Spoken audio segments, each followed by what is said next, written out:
And we welcome you back to another edition of the Lakers Weekend. And this is the Nightcap edition. I am your host, MagicMan, aka Sean Grice, and with me is special guest Joe Soro.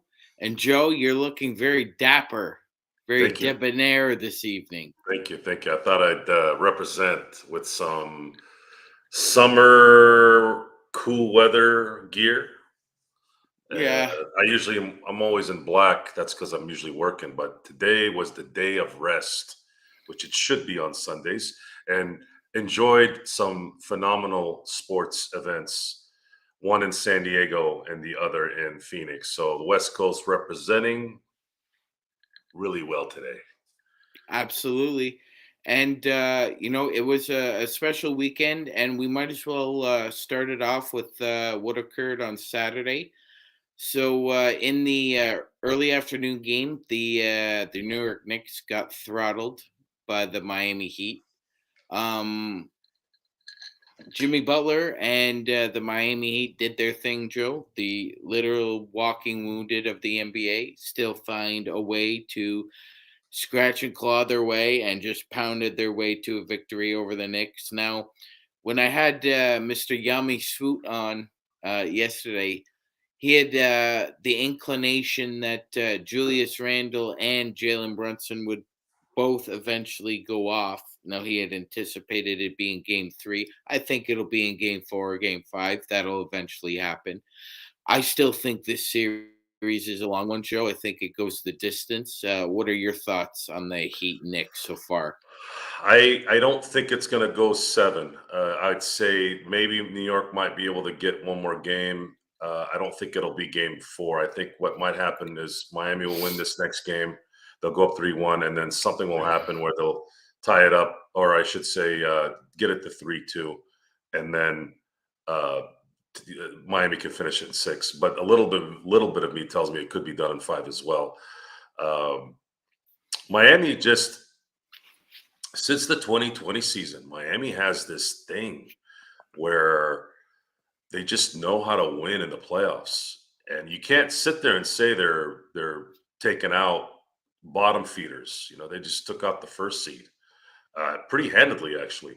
And this series would have likely been 3-0 if Jimmy Butler hadn't rolled his ankle. Mm-hmm. It's Miami's for real.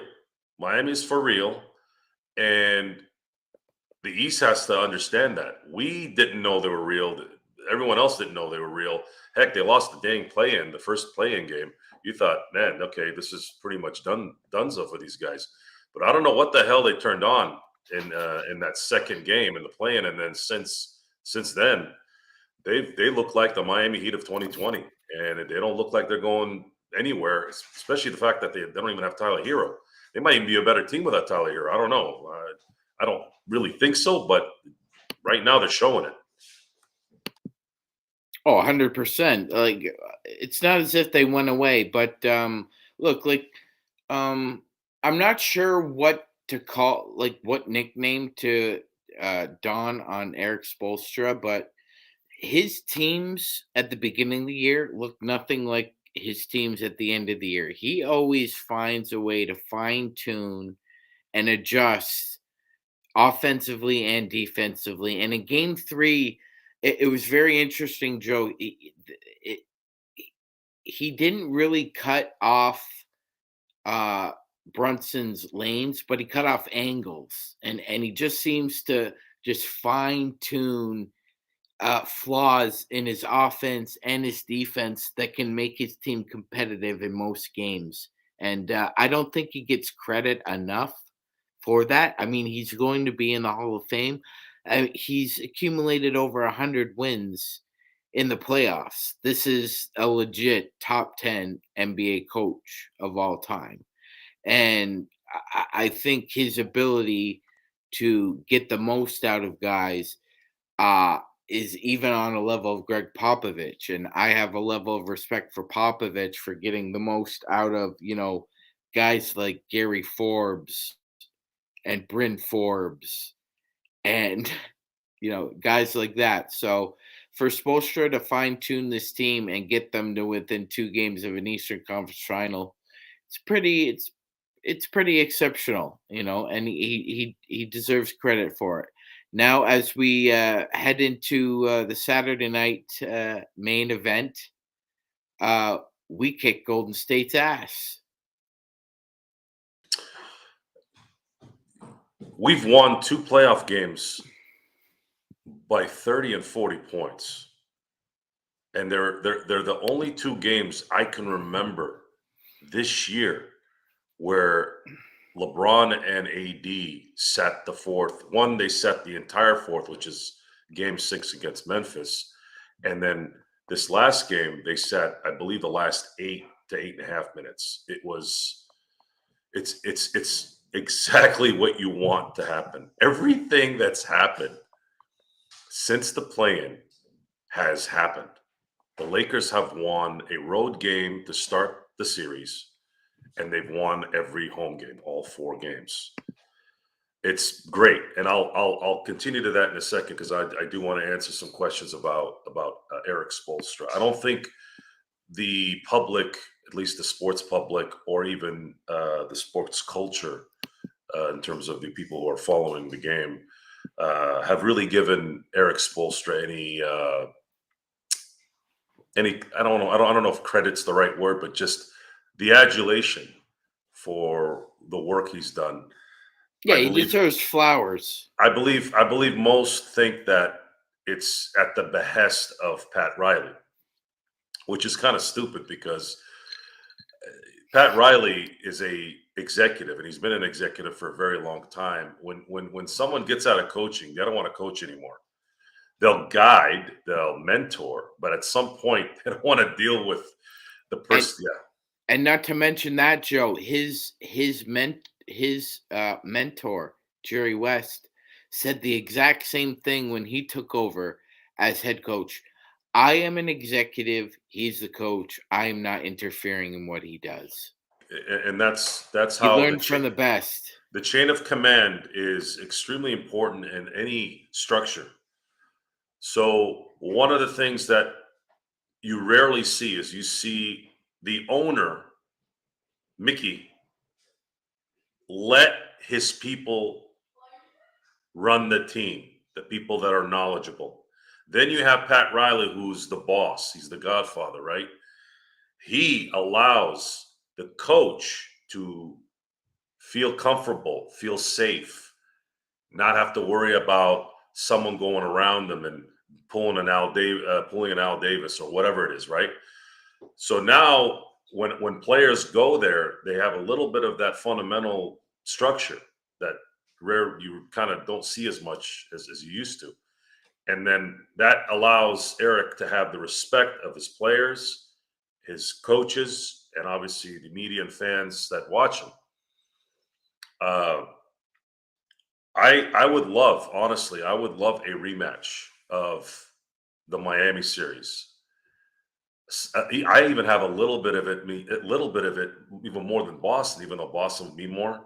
I don't know why. I think a lot of it is that I feel very comfortable that there's kryptonite in LA against this Miami's team because we've already busted it, and I'd love to see it again. And it would be a redux and a continuous. We've talked about this before. Continuous affirmation that these 2 teams were not just a chance team that played each other 3 years ago during a bad time in the country and the world.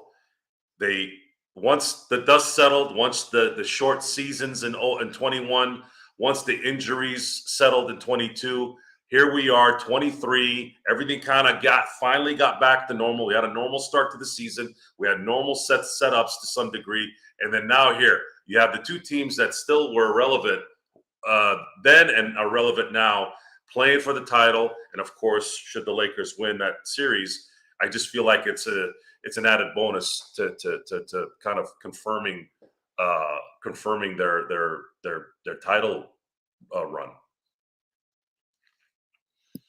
Yeah, well, I mean, we'll find out. There's definitely like I thought. I'm not sure what to make of Steph's comments after the game. He looked like he had a pretty wry smile about making adjustments. He's a pretty smart guy. Maybe he saw something that we didn't. I, I don't think so, Joe, but maybe he did.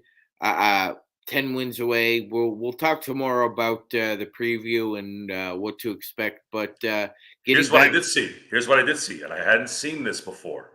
Maybe I missed it. I haven't. Steph looked dejected on the bench at the beginning of the fourth. He looked spent. Not in the spent, tired ways. We already talked about that last night. But there was a little bit of mental spent there, like a defeated mental spent. He's going to have to dig in, and he's obviously capable of doing that. Yes, Daniel, baby. I almost went to the game tonight, but I had some other things going on, and I now I regret it. so But it's yeah, almost as if you're saying you saw kind of like an open wound. I did. I did. I saw a man who. What happens a lot in a great player, great team, you see that kind of like the slouch. It's a different slouch. It's not Kobe and D-Fish crying in '03 when they got beat by the Spurs. They were upright, they were watching the game, and they were in tears. This one looked like the Pistons in 1991. We're about done. We're about done. And the reason why I say that and the reason why it is relevant, maybe Steph isn't done. Maybe Clay isn't done, but Draymond Green is done. Like Yeah, there is no more he's done. argument there. And So Joe, I just wanted to mention something before it gets ahead of us. And I'm glad 805 made that comment so we can pump the brakes a little here. Warriors fans can STFU about whining about the refs. STFU with that BS. Bull jive. You jive ass, stuffed shirt, white collar. So what? There's a free throw disparity. we need a We we need a we beep. were We need a we beep were when we talk. we were number we were number one in the NBA in ability to get to the line. We've still been the number one team in the NBA to get to the line in the playoffs. The Warriors, on the other hand, were at times and finished as one of the worst teams to get to the free throw line. And they just so happened to get about 25 attempts a game in a 7-game series against a bad defensive team. The two worst defensive teams in the NBA playoffs were the Sacramento Kings and it's escaping me now. I'm trying to remember. I actually think it was the Golden State Warriors. So you have two really bad defensive teams, and one's able to pop 25 free throws a game, and somehow you, as fans, because you don't actually watch the game, you stuffed shirts, they want to complain on Twitter that somehow there's this huge free throw disparity. Well, we attack the paint, we get to the line, we've done that all year.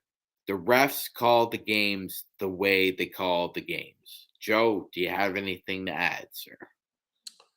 We've discussed the officiating this year. It's one of the worst we've ever seen. However, this goes back again to, are you people watching and paying attention to the statistics, right? To what's going on. The Golden State Warriors are dead last in free throw attempts in the NBA. Let me repeat that.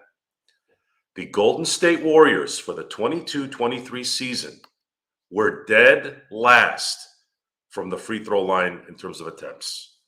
Guess who the number one team was? I'll give you a guess. But I'll give you two guesses. You're only going to need one. You're seeing it on the video right now. You can see it on me. Okay. So you probably know the answer.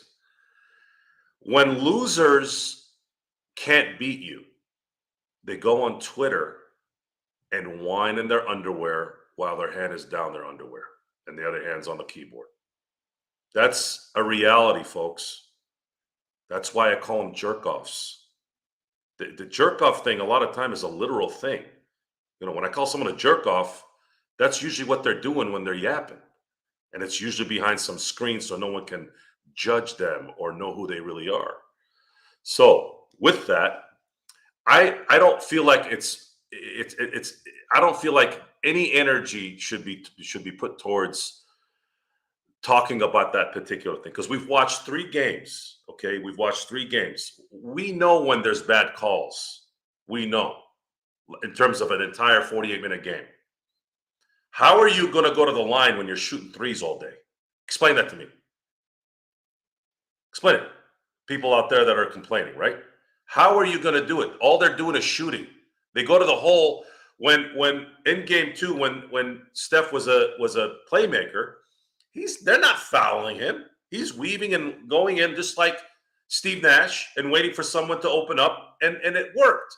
They didn't complain then, right? Well, because they weren't fouling them. Lakers have a very good habit of not fouling people. That's what they've been doing all year. One of the few things they've done very well all year, and getting to the line. Why? Because they're a more aggressive team. Because they're not a good shooting team. Guess what, folks? When you're not good at shooting from the outside, what do? You go to the inside. Oh, and by the way, you have AD and LeBron, probably the 2 greatest players in the game right now to go to the basket and score.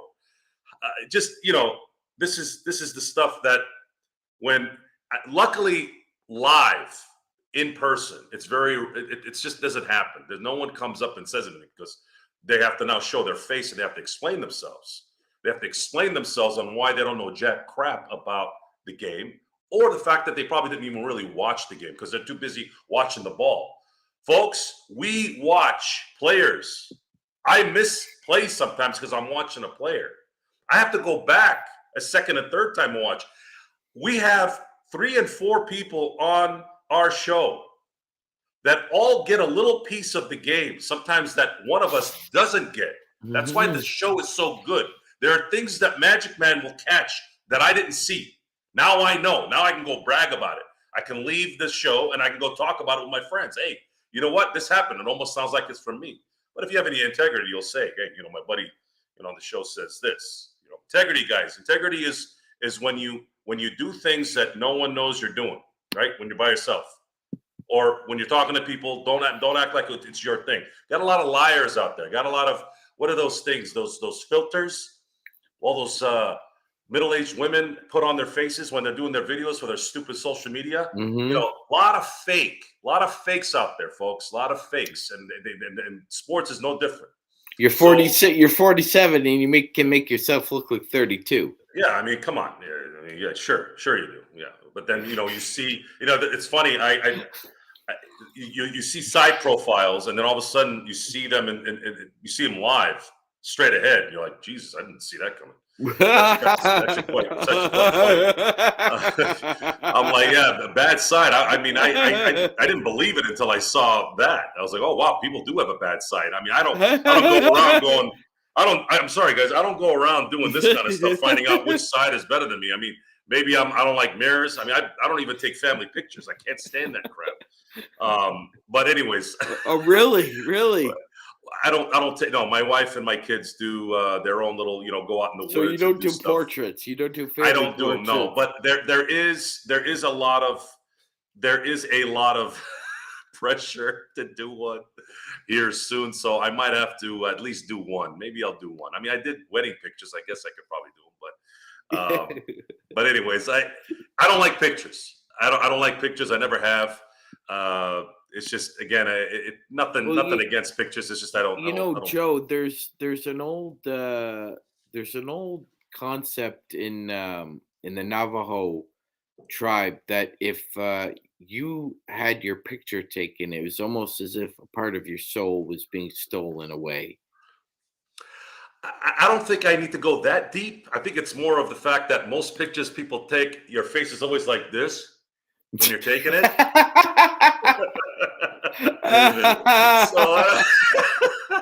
And the funny thing is, I'll see I'll take pictures. I'm not saying I don't, but I try to be normal. Like, hey,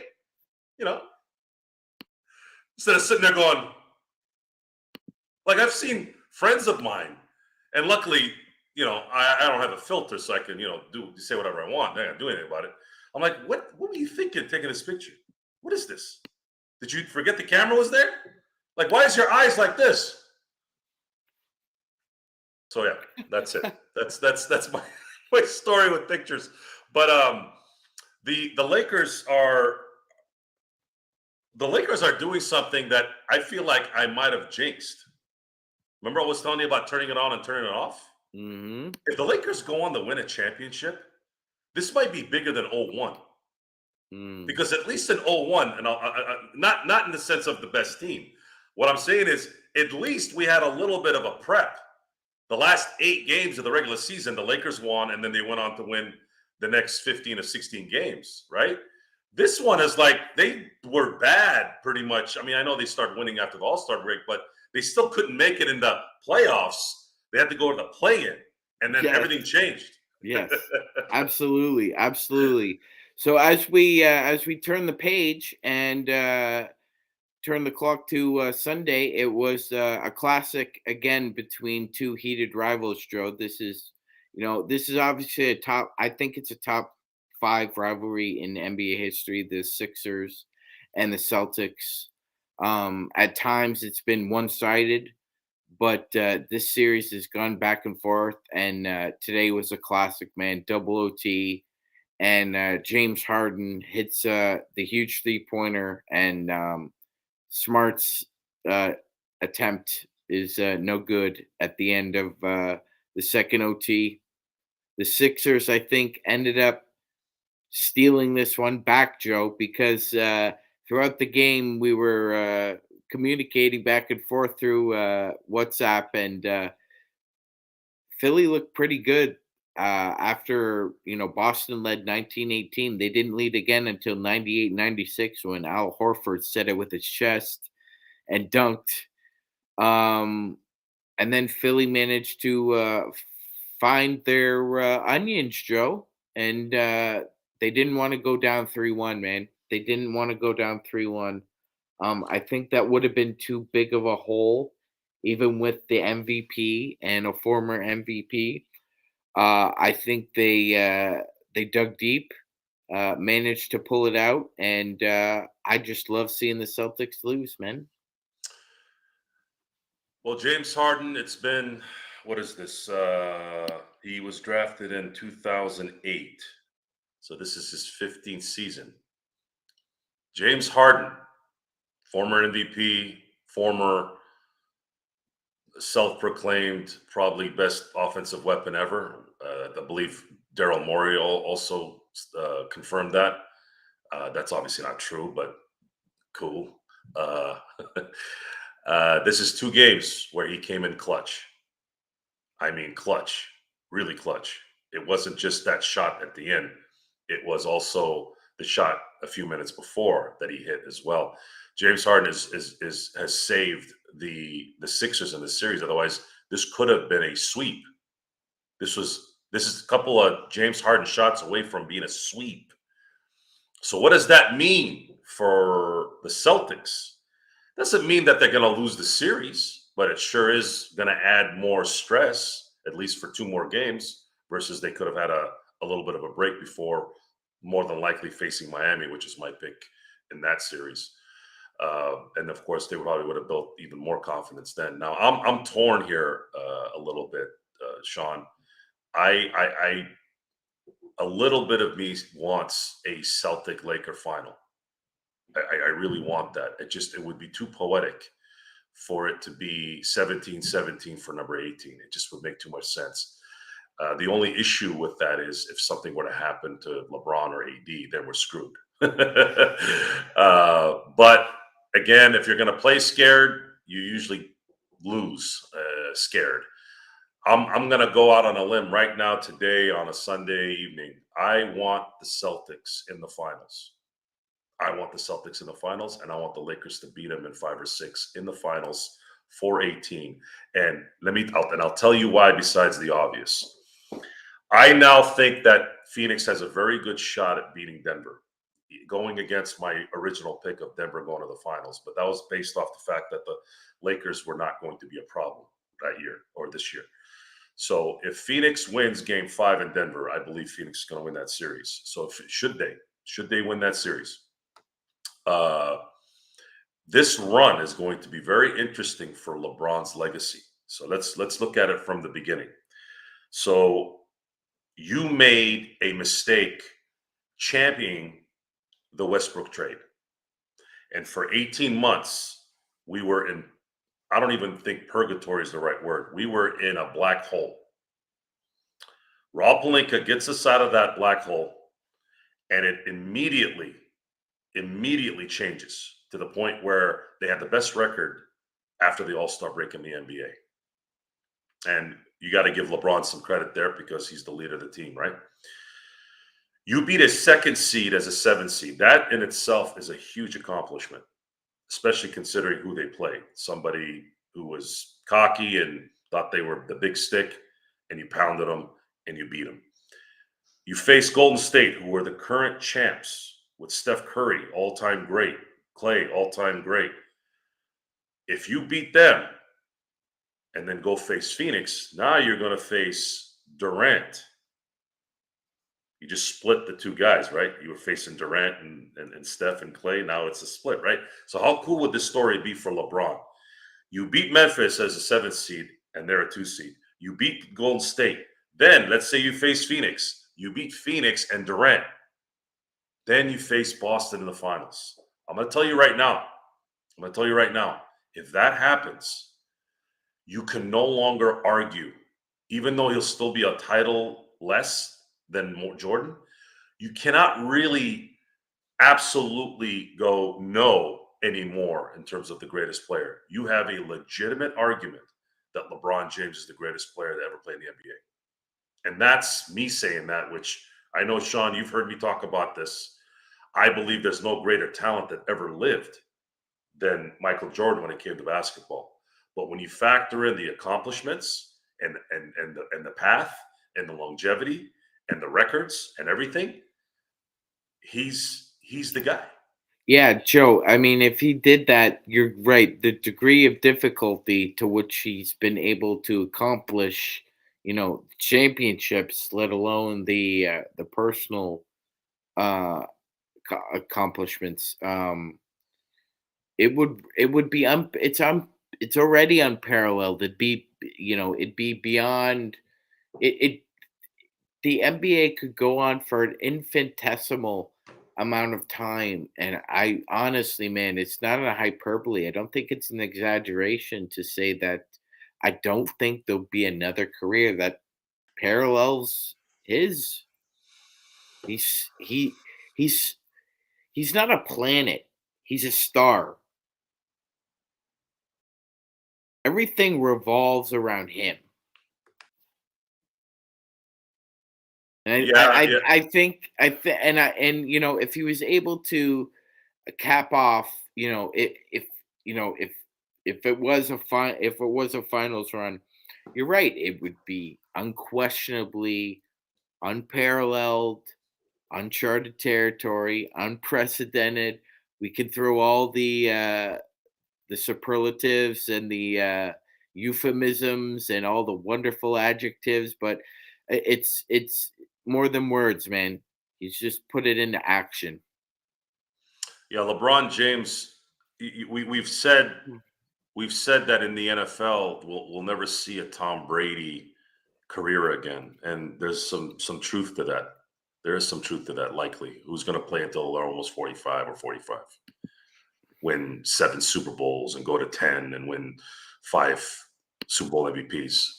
Now, then we settle down from that. We go Patrick Mahomes. If he retired today, is going to the Hall of Fame in 5 years. Mm-hmm. Mm-hmm. Playing 5 years. Mm-hmm. So you just never know. You never know. But it's unlikely. It's unlikely you're going to see LeBron. If LeBron plays another 3 years, you will never see his records broken. It would have to be something in about 30, 40 years where the careers last 40 years, right? Some kind Mhm. of bionic, you know, Star Wars type. Yeah, yeah, Yeah, something like yeah. kinda And like then where the biologics go beyond even our yeah, comprehension. and then at that point, you're not really you can't really compare the two. And you look at you if you look at the careers, let's say using Jordan as the example, obviously, Jordan played 6 less years and accomplished more than what LeBron has accomplished Mhm, by a lot. mhm. It's about the accomplishments in that window. It's not about 30 years versus 14 years. It's different. It's just different. You have to put that into consideration. That's why we don't. That's why we don't give the scoring title to someone who scored the most points in the year. They used to. Now it's scoring per game, and that's the more accurate, more defining stat for that. Can you do it? Can you do that in a consistent basis, not just because you're playing more minutes? You have more control in terms of the talent that way. But again, it's fun to talk about. I'm enjoying talking about this. I'm enjoying about talking about the scenarios. I don't think those scenarios are talked about enough. Instead, there's still talk about the same BS, which is who's gonna die tomorrow, who's gonna die today. Like, dude, can you guys just talk about a series that's actually been kind of fun a little bit? The Lakers win a close game in game one. Golden State went off in game two, won at home. The crowd was going nuts. The Lakers go do the same thing again in game three. The crowd going nuts. Instead, it's always something about, oh, this team is dead. Dude, this 7-game series. Relax. The narratives are vomit inducing, Joe, they really are. It is because there's no talent behind it. There's no preparation behind it. There's no thought process or any kind of creativity. I'm not asking you to go prepare for 4 hours to do a telecast. How No, about yeah, but it's not bring brain something surgery or different? rocket science, right? Try to But, bring like, something different. be You can prepared, be bring prepared. yes, and you can bring something different. There's 82 regular season games. There's 30 teams in the league. There's all kinds of playoff games going on. You can have original content for each game because each game is different. Each game is different. You can discuss what happened. Like today, the last shot. First thought I had when Jokic missed that shot was he just did a Patrick Ewing. I know it's an insult to Patrick Ewing. I probably would hate me to hear that, It but was it short. was. He It was was right short. there. He It was scored short. 53 points, had 11 assists. It was the most mundane 53 points I've ever seen Okay. anybody score. And I'm glad we're segueing into the night game because that's what we got going to cover right now. And Joe, to me and to everybody else, this is now the swing series of the NBA, and it looked as if Denver had swung the pendulum in their favor over the first 72 hours of the series, and now it's swung the other direction.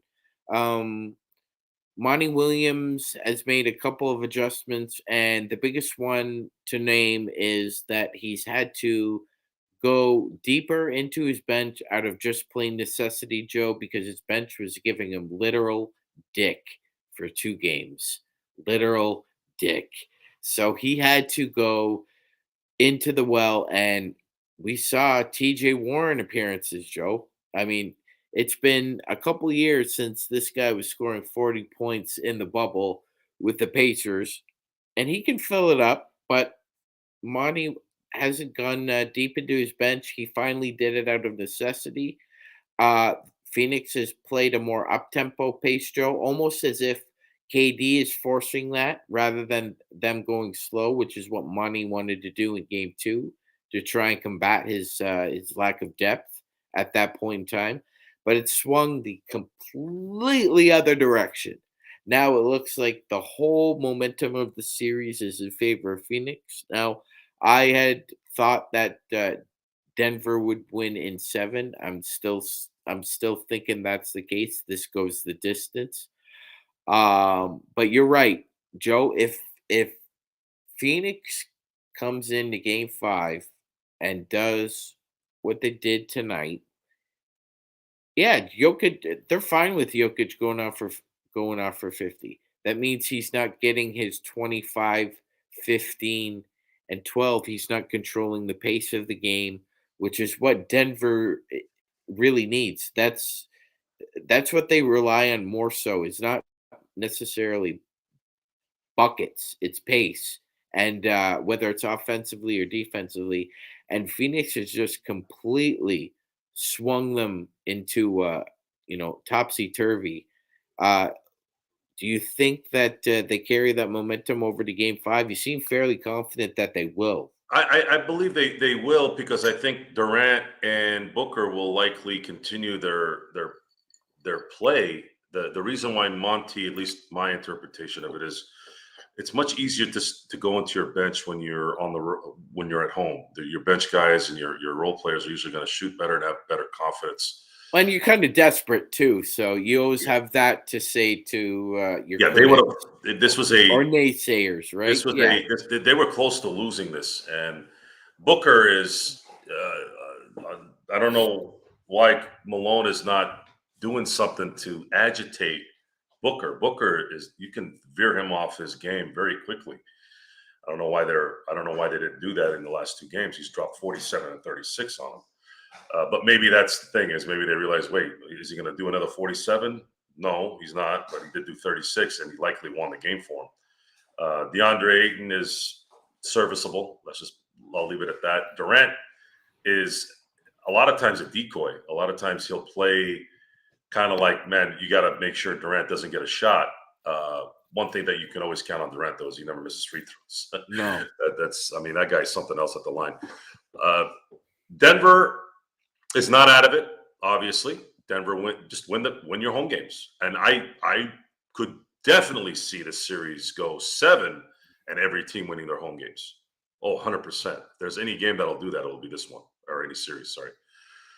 As far as Jokic, as far as we talked about this on our chat this evening. I watched both those offenses run, and I'm sitting there going, God, if the Lakers could just win tomorrow night and put a stranglehold on this series and eventually win it, I go, Lakers are going to feast on either one of these teams. These teams, both their interior defense is trash, and we have agitators on our team.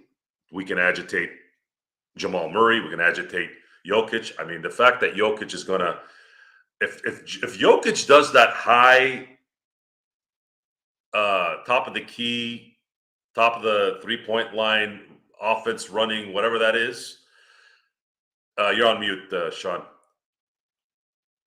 Joe, he likes the high post where he Oh, can. please do the high post. Yeah, Please. You are doing the Lakers a favor, and that's why the Lakers have been able to dominate them this year.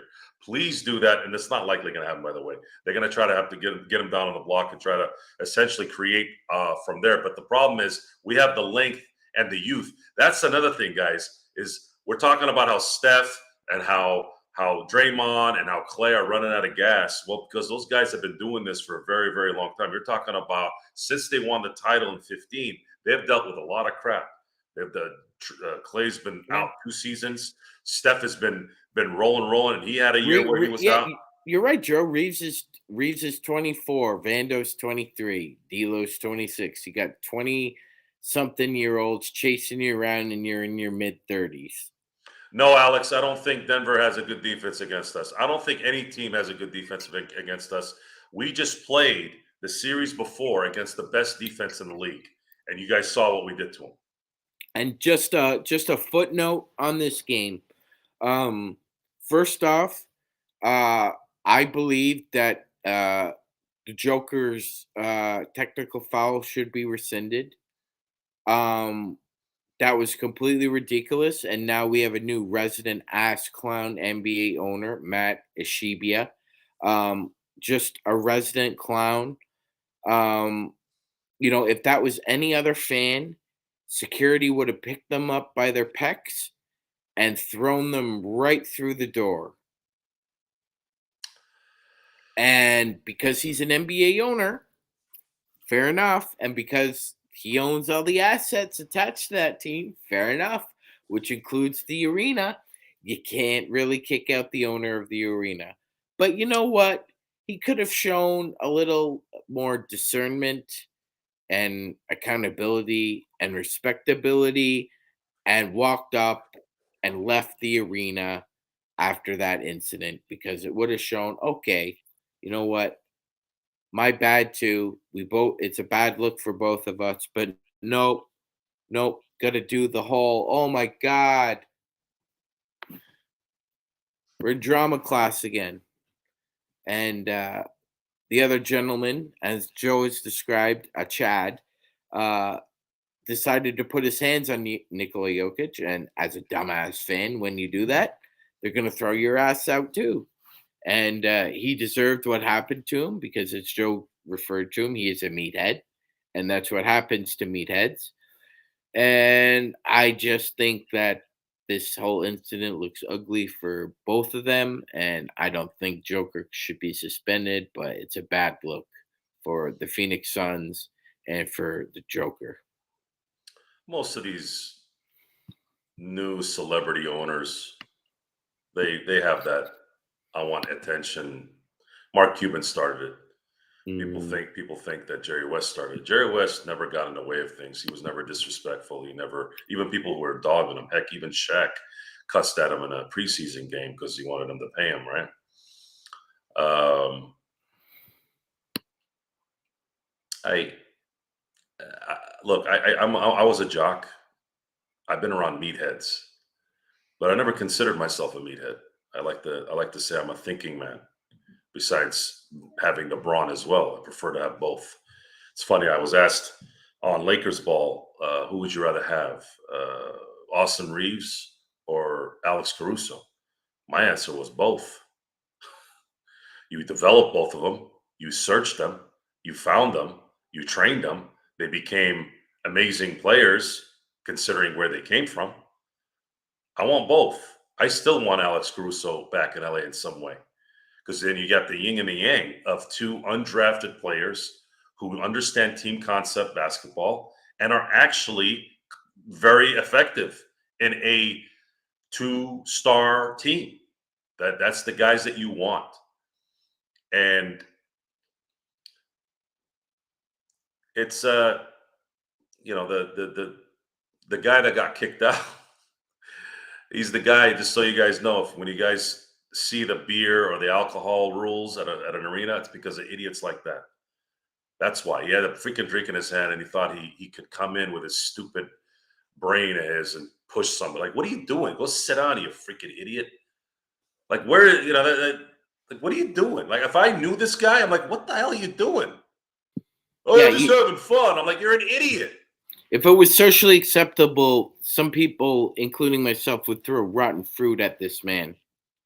Whatever it is, it's just, and this is supposed to be, that the millennials and the young people get the brunt, right? Guys, I'm 45 years old. I will tell you right now, I see just as many people my age that act like idiots as kids. Matter of fact, sometimes kids are better than adults because kids are in that mode of still respecting what's around them to some degree. They Oh, and they're in respect it. They're authority. innocent to a degree as well. Correct. They're not jaded and destroyed by society or gotten to that point in their lives where they're so selfish that they think that they're entitled to certain things that they're not. Life is about getting it. And a lot of times it's hard to get it, and some people don't want to work hard to get it. But you Well, know what? There's also the opposite end of that spectrum too, Joe. mhm. Everybody takes a beating. Yeah, well, that's a good line from probably my favorite movie of all time. So I mean, it's both. It's the yin and the yang, like you said. You gotta if you take a beating in life, it's what Nick Saban said, Joe. It's there are two disciplines in life. The first discipline is not being ever disappointed because you've prepared yourself enough to not understand what disappointment feels like. So you never experience that. That's great. Nick Saban has many of them. My favorite one is still, if you want everyone to like you, sell ice Sell ice cream. cream. Yeah. That's awesome. That's awesome. He's so quick witted. He doesn't get enough credit for just being like quick off the cuff enough to be a smart ass and like don't challenge me on this, all right? Like you don't want to go down this road. I've always admired that, and because I had a coach like that, and we've talked about this before, guys like that, and I think guys like Darvin Ham, Spo, uh, Missoula, and even Michael Malone all say, you know what, guys, talk your talk. Just make sure you walk the walk because I can handle the press afterwards. That's the only way you win over a locker room You full you of other cannot you men. cannot talk. You can guys like, let's say, Bill Belichick and Nick Saban. It would be comical to watch anybody talk to those guys, especially when it comes to their profession. I mean, there's only maybe a couple people that could talk to them. That's it, that are alive. You know Well, what yeah, yeah, like I mean? Bill Belichick only talked to like a couple of people. He He talked could to talk to Bill. Phil, he could He talk to talked. Pop, maybe. Those are the only 2 that popped in my head. As far as football goes, he also only had like a couple people too. He only talked to Al Davis. He talked to Bill Walsh, Ron Wolf. I Like, don't even think I'd listen to Al Davis, with all due respect to Al. Al had an era. The 70s and the early 80s was Al's era. The reason why you want to look at someone like Nick Saban and Bill Belichick is they've transcended eras. you know It what, didn't Joe? matter. I don't think they. I've read a lot of biographies on Al. Not all of them, but most of them. They didn't really talk much about football because they didn't really need to. But what Bill respected was history, and he still does, and that's what I respect too. So that's what Al Davis was full of. Joe was history. He's probably the most he's one of the most hated people ever by the organization known as the NFL. The NFL hates Al Davis. Um, they hated him until the day he died, and you know I still get a kick every time I see it where Pete Rozelle begrudgingly, against every fiber of his being, has to hand over that Super Bowl trophy to Al Davis in 1984. That haunted Pete Rozelle until the day he died, Joe. I'll tell you that. I I'll tell you that. And I'm just gonna say, I realize, he was a burnout. Yeah, you're right. You're right. As far as football knowledge, but he was probably the most colorful man that ever walked into the NFL. the renegade attitude in terms of the back end of the game, that I've never criticized Al, because Al despised what we're talking about with this guy, the new owner of the Suns, like those types, Yes, those ass watertight, just guys that like to control things, right? Well, Al, you couldn't control Al. That was the endearing part of Al. Like, we're the renegades. We're gonna do what we want, and we're gonna whoop your ass. The issue with Al, and this is where it turned for me, is the Gruden situation. It cost him a Super Bowl. If he had just let the situation do its thing, if he had scaled back a little, relaxed. relaxed a little bit, let certain guys kind of do their thing. It's not always about the Raiders. Yes, I know it's about the Raiders, but sometimes Chucky, it's about Chucky. That's kind of how the world works. Some people tag on to something that they like that's not all encompassing in your thing. If he doesn't get irritated by that, I'm using that as a normal word, not a crazy word. You go into that Super Bowl in San Diego, which my dad, by the way, won us tickets, but ended up, because I was hoping that the Steelers would go and be there. I was in San Diego at the time, but instead he ended up selling it and buying my sister a car. Uh, Okay, that's but nice. uh, but yeah, That's nice for your it went to sister. something good, and you had the Buccaneers, the luck, right? Does anybody? If it was Philly that had won that NFC Championship game, you're probably looking at the Oakland Raiders winning the Super Bowl. And what would have happened? I think this whole fiasco with the city of Oakland might have been different. Maybe something gets built. So that's the part that that's massively negative. During the A Football Life documentary, there was I can't remember who the media guy was, but he said something that was so true. He goes, when you're always fighting, you can't focus on really the job. You're 100 constantly always fighting and fighting. 100%. My favorite quote from that documentary was when Bill Walsh said, "And you can't take your eyes off these guys because they got about 4 or 5 of them that will just knock the hell out of you. Yeah.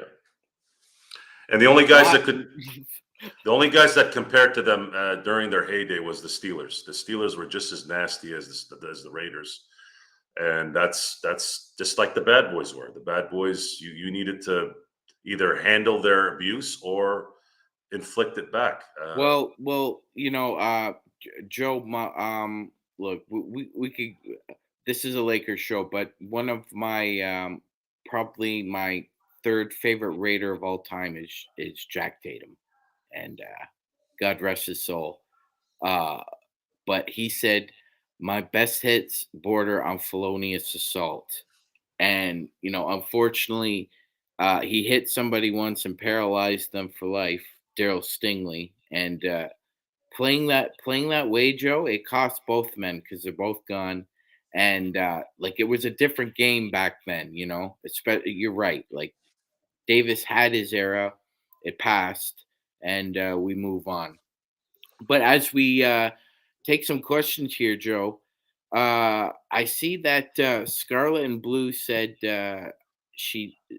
I don't think CP3 will be back for a while, so it looks like he may miss a portion of the Western Conference Finals should the Phoenix Suns advance. Joe, you've spoken in the past that you don't see the same Chris Paul. That guy isn't there anymore. So when you're talking about a possible matchup, do you see anything about Chris Paul? Where are you as a Lakers fan? No, I'm not worried about really anyone other than the Golden State Warriors. To some degree, I'm only worried about some kind of injury to the main guys. That's my worry right now is the Golden State Warriors. Not because we're playing them. I That's knocked on wood because you got to stop saying that. well, I'm saying it so that it doesn't. We don't sit back and not remember it, right? All right, I'm knocking on wood every time you say it. By Good. the I'm way. knocking on wood too. I don't even know if this is real wood, but we'll say it is. But it's true. It's true. This is Yeah, a it's true. legitimate analyzation here. We're talking the It's a Lakers have. Go ahead. that's the big element of luck, Joe. Right? When we talk about luck, winning a championship, a lot of that luck is being injury free or relatively injury free. Well, I'll give you a history lesson for everyone who hasn't heard, just in case. 1983. What happens to James Worthy in the finals or before the finals? Yeah, he breaks his leg. Okay, that's what happened there. 1984 is really the only year where it was just one bad errant pass by Worthy that cost us that title. So that one was fair and square. 1989, after Game One, Magic and Byron Scott blow out their hamstrings. 1991, James Worthy, Byron Scott injured. 2004, half our team was gone. Fox couldn't play. Fish was on one leg. Horace Grant was barely playing. We had to start Slava, just decimated, right? After 5 years of making a run. 2008, we have a one-legged Ariza and no Andrew Bynum. If we had Andrew Bynum in 09 on the 08 finals team during the finals, we would have likely beaten the Celtics. 2021, we go up 2-1 against Phoenix and dominate them quite easily in Game 2 and Game 3. What happens? AD gets injured. This is an injury or no injury league in a lot of ways. You have to win. Heck, the Lakers won a title in Game 6 in 1980 with Kareem being injured. Now, you can probably get away with it for one game, and they just happened to do it there, just like Harden did this year when Embiid didn't play in Game 1 against the Celtics. You can get away with one game, but you can't get away with it in a series. You need your guys. Should the Lakers stay healthy all the way through the finals, should they beat Golden State, they will be the champions. I have no doubt. It's been that record in the finals is often you know like we're a legacy franchise, so a lot of people, like Jamie was saying the other on our inaugural episode, we are the most trolled franchise in sports. It's not even close. The Yankees aren't close. The Cowboys aren't close. Manchester United isn't close. Real Madrid could go down the list, right? Well, here's why. oftentimes when we've gotten to the finals, it's been like you said, somebody has a broken leg. It's never been a clean sheet. There's always been blood spilt, always. But there's a lot of luck that goes into it when you don't break bones and you don't sprain ankles and you manage to come out the chute with health free and win a title because most teams who do end up winning, like you said, have their share of the infirmary report too. It plays a huge part, right? So I looking at, let's say, the American sports teams since 19, let's just say 1950s. It's a nice, easy, clean number. We're talking 83 years. No, 50, 73, sir. 73 years. Sorry. 73 years. Who has won the most titles since 1950 in North American sports? The Packers have won 12. No, wait, they won a lot of theirs in the 20s. 20s, So yeah. I so they think they won won 5 or five. 6. They've won 8 championships if you count the 5 and then the 3 Mhm. it's kind of hard because 3 of those were NFL championships and then they still won 2 more NFL championships, but those 2 were Super Bowls. So Well, I count this. Yeah. remember they discount one of ours because it was It was in a different league league. before it Yeah. merged. That's Yeah. fine. That's fine. So 1950, right? 1950, the Lakers have won 17 championships. The Celtics have won 17 championships. The Yankees, I believe, have won, let's see here, 5, I think 6, it's 7. I think 11. they've won 11. Okay, 11. I think it's 11. correct. 11 since 1950. You have the Cowboys, the Steelers have won, or the Steelers and the Patriots have won 6. I think the Uh, Montreal Canadiens have won 13 Stanley Cups in that okay, time. so So you're talking about really the Lakers and the Celtics, but the Celtics, they've won 1 championship in what's this? 37 years. 37 years. Lakers have won 6. No, they've won 1, 2, 8. They've won 7, 8 in 8. that same span. 8. The Lakers are the most global team that has continued to stay relevant. That's even with the decade-long drought, which I don't really want to get into this again. You know why they were in the drought. I'm not going to go into it. I don't want to even talk Mhm. about it. And they're still relevant. Look at the Clippers. They've got a billion-dollar owner. They did a shrewd move. If you look at it from an objective standpoint, I thought it was a pretty slick move doing what they did. They weakened their opponent and they got stronger, right? At the time, anyways. But they have nothing to show for it, right? New Orleans Hornets, New Orleans Pelicans, they have nothing to show for the trade that they got, no matter what. Even right now, like it's already been won. So it's already been won 100%. It's not even 99%.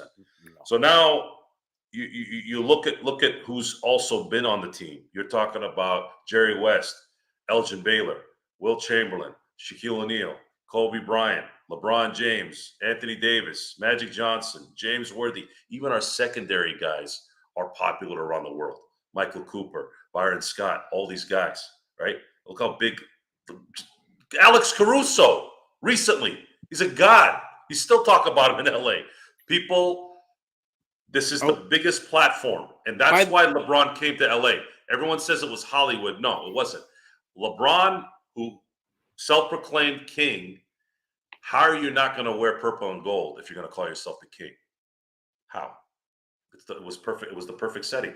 He wasn't going to stay in Cleveland. What is he going to do in Cleveland? Work for Gilbert? No, he was done with that. He's not going to go back to Miami. Not enough control over there with Pat Riley. Where's the next place? He came to the kingdom so he can be the king and wear the robe, the purple and gold robe. And that's where we are. And he is 10 wins away. 10 wins from getting into the room with Michael Jordan and saying, we can debate this now. mm, It's true. Let's open Sorry, up a Intel, bottle. you're right. Mikan, sorry. Can't forget George Mikan. Well, Joe, this was a great nightcap for the Lakers weekend. But before we go, I'd be remiss if I didn't pass along some very sad news as a member of the NBA community. The son of Dan Gilbert, Nick Gilbert, unfortunately has passed away, succumbed to cancer. He was 26 years old.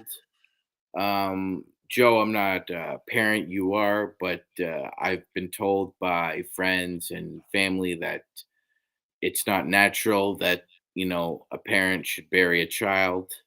And I just want to pass along my deepest condolences and sympathies to the Gilbert family. And it's a very sad thing. Nick was 26 years old. Yeah, all condolences to the Gilbert family. Uh, Losing a child is something that is the only fear I have in my life. It's the only thing that will always be a fear, and I won't make it. I won't be mentally right forever if something were to happen to my kids. That's not the exaggeration. It's my I was alive when they before they were born, but my soul was transferred when they were born. My soul was transferred to them. If they go, I'm done. And I remember my oldest when she had her first sleepover, and luckily it was just a few houses down the street. I would tell her like, be good and remember if something happens to you, daddy's dead. Oh, I didn't mean Joe. it to come off like that, but it did. I'm like, if something happens to you, I'm done. Like, daddy's dead too. Like, I can't. I won't be able to handle it. Barely been able to handle the natural path of just parents passing away. I felt my parents got a raw deal. They passed away a little too early. They were young parents too. I remember we were growing up excited about, hey, you guys are going to be around for a while. You're going to see maybe great grandkids. And the fact that they didn't make it really hurts, and it still hurts to this day. Uh, but that's the one thing again you can't control, man. I can't control everything, and hopefully you can enjoy the days and enjoy what you can enjoy. And uh, but there is nothing when you have children. At least for me, uh, when you have children, they are the alpha to the omega. You do everything and anything and everything, and there is no back talk. There is no negativity around my world when it comes to my children, my family. I don't go around and talk to the boys at the bar and drinking a beer and talking about my home life sucking. When I hear people talk like that, I have I have very little respect for you. I'm sorry, I don't have any respect for you. You made your commitment to the children. If you have a relationship that's not working, that's fine. I understand things don't work out all the time, but you can't. Your children are your children. That's your extension, and if your extension sucks, that means you suck. There are anomalies also. I don't want to badmouth those who did raise good children and ended up having children that went the wrong way. But more often than not, at least from my experiences, when the apple falls, it's usually very close to the other rotten apple or the rotten tree. Oh, Steph Steph. Curry, thank you for coming, buddy. We Uh, appreciate you coming on and hanging out with us here in between breaks. so are you going to go out for 53-2 and that means we win? Great. Enjoy. I love the sound of that. Going for 50. How did that work out for Jokic tonight? I'll tell you Not what, too good. Steph, if you go for 50 tonight or tomorrow night, you're losing. Mhm. You're not going to win because that means no one else is doing anything. So I welcome you to hit 50. Go ahead and do it. Do it. I want you to. But I don't see it happening. The Lakers have too much length, too much youth. They'd have to blow it just like they blew game two.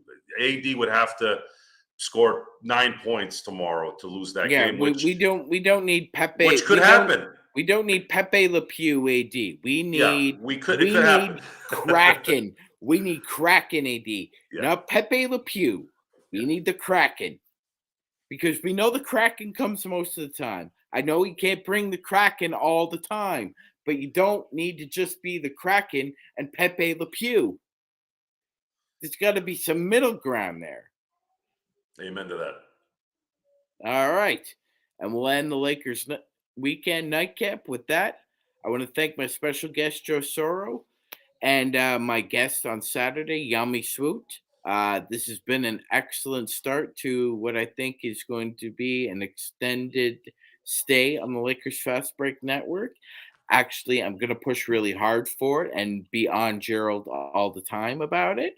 So I want to thank everybody. And if you want more, please hit that like and subscribe button. It would help us out immensely. And with that, we'll see you tomorrow for the Game 4 preview of the Los Angeles Lakers and the Golden State Warriors. Until then, everybody, have a great night. On behalf of Joe Soro, good night with the Lakers Fast Break Network.